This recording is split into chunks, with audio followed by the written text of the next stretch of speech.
Hello and welcome. आज हम लोग सीखेंगे कार्डिनल प्रिंसिपल्स ऑफ होम्योपैथी के बारे में। कार्डिनल प्रिंसिपल्स ऑफ होम्योपैथी को हम SSMDDVI के फॉर्म में याद रख सकते हैं। यहाँ पे S का मतलब होता है सिमिलिया, मतलब कि सिमिलर मेडिसिन जो कि डिजीज़ को रिजेंबल करती है वो देंगे। सिंप्लेक्स मतलब सिंगल मेडिसिन देंगे। मिनिमम डोज मतलब कि ड्रग को बहुत ज़्यादा रिपीट नहीं करेंगे। ड्रग प्रूविंग वही ड्रग देंगे जिसके बारे में हमें पहले से जानकारी है कि ये बॉडी में जाने के बाद क्या करती है। ड्रग डायनामाइजेशन मतलब कि हम ड्रग की क्वांटिटी इतनी कम कर देंगे कि वो जा कर के फिजियोलॉजिकल लेवल पर एक्ट करे। थ्योरी ऑफ वाइटल फोर्स और थ्योरी ऑफ इंडिविजुअलाइजेशन के लिए एक अलग ही बहुत बड़ा सा लेक्चर चाहिए समझाने के लिए। तो हम कार्डिनल प्रिंसिपल्स को याद रखेंगे SSMDDVI के फॉर्म में। SSM पहले जो तीन हैं ये लॉज हैं। लॉज का मतलब होता है कि सेट ऑफ द रूल्स जिन पर कोई भी एक चीज़ चलती है या कोई भी एक चीज़ बेस्ड होती है। तो होम्योपैथी के ये लॉज हैं। अगले दो जो हैं वो डॉक्ट्रीन है। डॉक्ट्रीन का मतलब होता है कि उन लॉज से हमने कुछ सीखा है, ये हमारी टीचिंग्स हैं, उन लॉज ने हमें दी हैं, उन लॉज से ये हमें टीचिंग्स मिली हैं और इन टीचिंग्स के बेसिस पर हमने डेवलप करी हैं दो theories, theory of vital force और थ्योरी ऑफ इंडिविजुअलाइजेशन। अब थ्योरी का मतलब होता है कि आइडिया या सपोजिशन। आइडिया या सपोजिशन, इसका कोई साइंटिफिक एविडेंस तो नहीं है, बट ये हमने सोच करके रखा है कि ऐसा होता होगा। तो अब हम यहाँ पर देख रहे हैं, इसको हम सिंपली याद रख सकते हैं SSMDDVI के फॉर्म में। अब इस SSMDDVI के साथ में हम एक और चीज़ ऐड कर देते हैं जो कुछ बुक्स में दी गई है। ये है theory of chronic diseases. Theory of chronic diseases कुछ कुछ किताबों में केवल इन 7 चीज़ों के बारे में दिया गया है कि ये जो है बेसिक प्रिंसिपल्स हैं होम्योपैथी के या कार्डिनल प्रिंसिपल्स हैं होम्योपैथी के।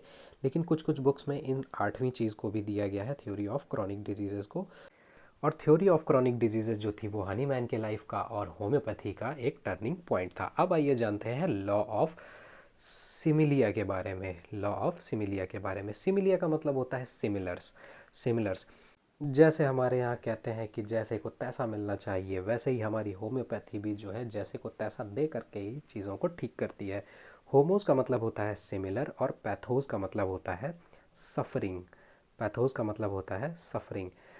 फादर ऑफ मेडिसिन कहे जाने वाले हिपोक्रेट्स के ज़माने में भी लाइक क्योर लाइक का कॉन्सेप्ट चला करता था। लाइक क्योर्स लाइक का कॉन्सेप्ट चला करता था और इसे बोला जाता था nature's law of cure. Nature's law of cure.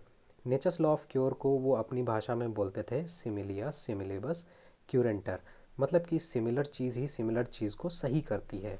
क्यूरेंटर, इसकी स्पेलिंग ध्यान से देखिएगा, क्यूरेंटर, ANTER। अब हनीमैन ने इसमें थोड़ा सा बदलाव किया था। हनीमैन ने इसको कर दिया सिमिलिया सिमिलेबस क्यूरेंटर, जहाँ पर क्यूरेंटर की स्पेलिंग है ENTUR। इसको हम इस तरीके से याद रख सकते हैं कि अल्फ़ाबेटिकल ऑर्डर में ए पहले आता है और ई बाद में आता है। तो ए जो है वो नेचर्स लॉ ऑफ क्योर है और ई जो है वो हनीमैन ने मॉडिफाई किया था, मतलब कि let nature's law of cure like cures like बन गया let likes be cured by likes. अब लॉ ऑफ सिमिलिया को हम ऐसे समझ सकते हैं कि मान लीजिए ये एक इंडिविजुअल है जो किसी एक डिजीज़ से सफ़र कर रहा है। मान लीजिए ये फीवर से सफ़र कर रहा है। इसका फीवर शाम को 4 बजे आता है। चिल स्टेज में जब इसको जाड़ा लगता है तो इसको जाड़ा जो लगता है वो उसके हाथ पैरों से होते हुए इसकी बॉडी पे जाता है।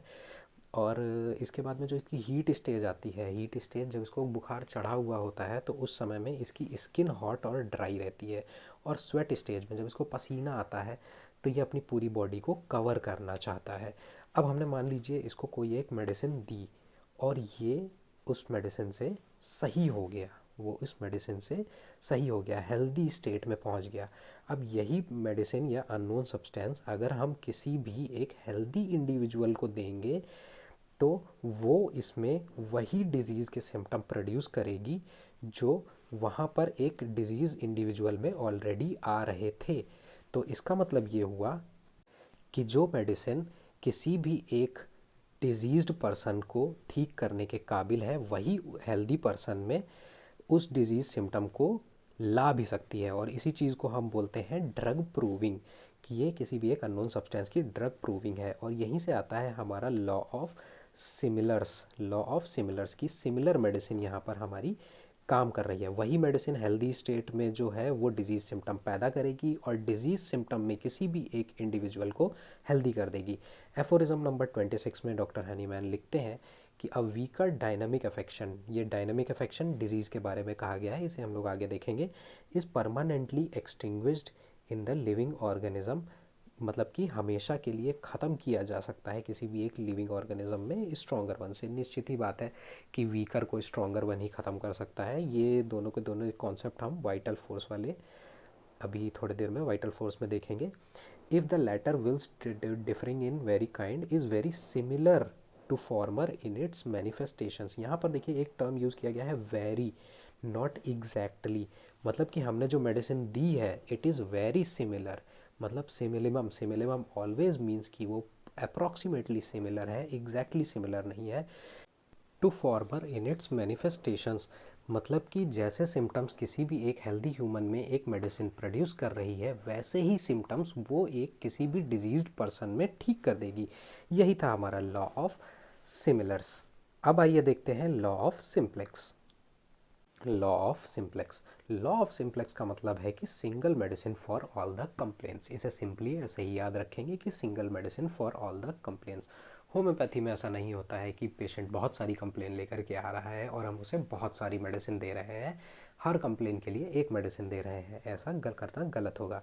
मान लीजिए हमारे पास कोई पेशेंट आया है ये बहुत सारी सेट ऑफ कंप्लेंट्स लेकर के, तो हमें उसे क्या करना है, एक सिंगल मेडिसिन देना है।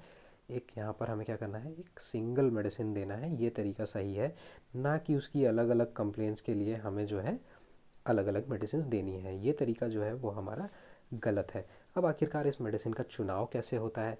इस मेडिसिन का चुनाव ऐसे होता है कि हमारे पास एक, मान लीजिए कोई एक हेल्दी ह्यूमन है, कोई एक अननोन ड्रग सब्सटेंस है, हमने उसको दिया किसी एक हेल्दी ह्यूमन बीइंग को, और उस हेल्दी ह्यूमन बीइंग ने हमें बताया कि वो ड्रग सब्सटेंस लेने के बाद उसको ऐसा ऐसा महसूस हो रहा है। फॉर एग्जांपल किसी को ने मिर्चा खिला दी तो उसे बताएगा कि मेरे आंसू आ रहे हैं, ये हो रहा है, वो हो रहा है, वो सारे सिम्टम्स हमने लिख लिए कि इसमें मटीरिया मेडिका नाम की अपनी एक किताब में।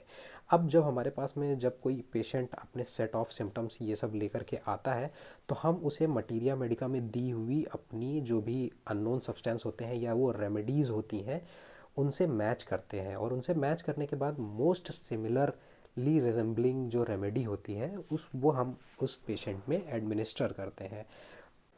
तो देखिए कितने खूबसूरत तरीके से हमने लॉ ऑफ सिमिलिया और लॉ ऑफ सिम्प्लेक्स को अप्लाई किया है। अब एफोरिज्म नंबर 247 में हनीमैन सर यही बोलते हैं कि जब आसानी से काम हो रहा है तो चीज़ को कॉम्प्लेक्स क्यों करना।